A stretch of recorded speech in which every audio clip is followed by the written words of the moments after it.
रामकृष्ण हरी मंडळी, आज आपण विवाह इच्छुक तरुण तरुणीसाठी विशेष महत्त्व असणारा असा रुक्मिणी स्वयंवर ग्रंथ याच्याविषयी माहिती पाहणार आहोत.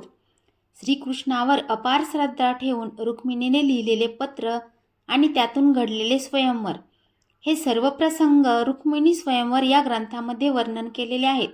रुक्मिणी स्वयंवर या ग्रंथामध्ये संत कवी श्री संत एकनाथ महाराज यांनी श्रीकृष्ण व रुक्मिणी यांच्या विवाहाचे वर्णन केले आहे. काशीमधल्या आपल्या वास्तव्यात श्री संत एकनाथ महाराजांनी रुक्मिणी स्वयंवराची रचना केली.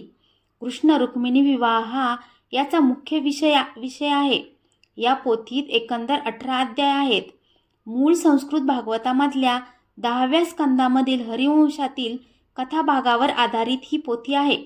सर्वसाधारण भाविकांना पोथीचे आकर्षण वाटण्याचे एक वैशिष्ट्य आहे, ते म्हणजे विवाह इच्छुक कुमार कुमारिकांनी जर संकल्पपूर्वक या ग्रंथाचे दररोज श्रद्धापूर्वक वाचन केले तर त्याचे विवाह जुळून त्यांना मनाप्रमाणे स्थळ मिळून सुयोग्य पतीचा लाभ होतो.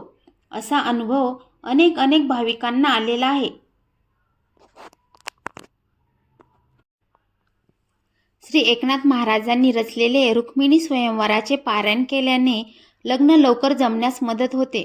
या ग्रंथाचे अनेक तरुण तरुणी पारायण करतात. पारायण केल्याने अनुरूप जीवनसाथी भेटतो असे बऱ्याच जणांचे अनुभव आहेत. रुक्मिणी स्वयंवर या ग्रंथात श्री एकनाथ महाराजांनी आपल्या रुक्मिणी स्वयंवर या आख्यान काव्यात सर्वच प्रसंग उत्तम तऱ्हेने मांडले आहेत.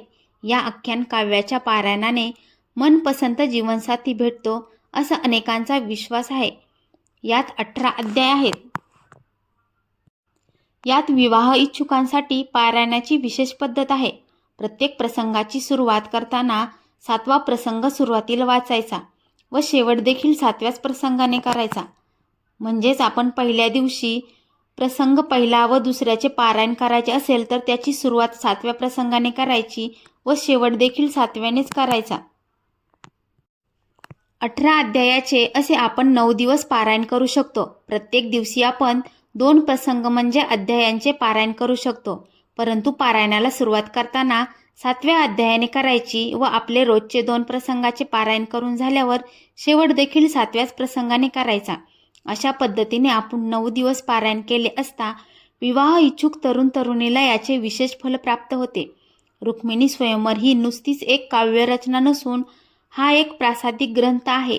या ग्रंथाला कृष्ण व रुक्मिणी यांचे विशेष आशीर्वाद लाभलेले आहे. याचा नक्कीच उपवर तरुण तरुणीला प्रसाद भेटतो. तुम्हाला आजचा व्हिडिओ कसा वाटला हे कमेंटमध्ये नक्की सांगा व रुक्मिणी स्वयंवराचे नक्कीच पारायण करा. तुम्हाला आमचे व्हिडिओ आवडत असतील तर चॅनलला नक्कीच लाईक, शेअर व सबस्क्राईब करा. धन्यवाद.